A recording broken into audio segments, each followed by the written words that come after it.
Just as it does, Velasco and his wingman fly lower and lower over the water. They disappear from the British radar, and the missile goes straight. The sailors are aghast as the missile loses track and flies away.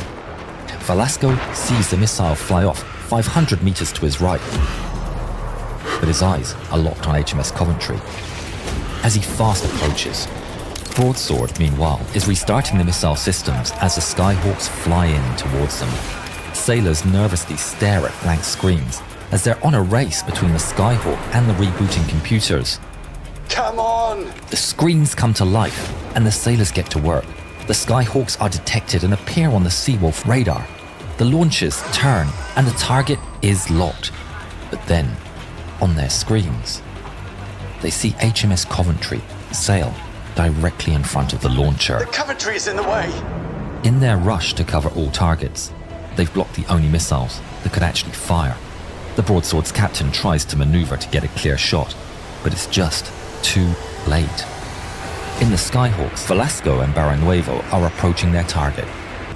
On the Coventry, Captain Hartdyke orders all turrets fire at will. Cannons and machine guns join in, firing with everything they've got at the incoming planes. The main 4.5-inch gun is sending its shells towards the sea. The men realize the sights are misaligned, but that's not the only malfunction.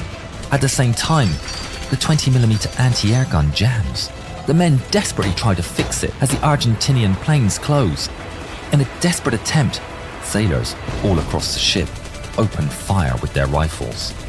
The sea churns and splashes as everything the British have is directed towards the advancing Skyhawks. But it's all too late. Echo over the intercom, and commanding officers order everyone to hit the deck. Men jump for cover and hold on, waiting for the inevitable.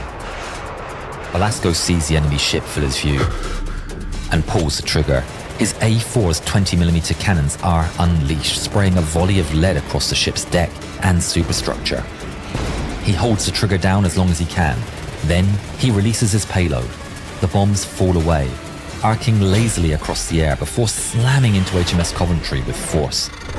They punch through the hull, the impact echoing through the ship as two almost hollow thunks.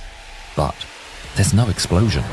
The second A4 roars overhead without dropping its bombs, the payload failing to release. Seconds drag on.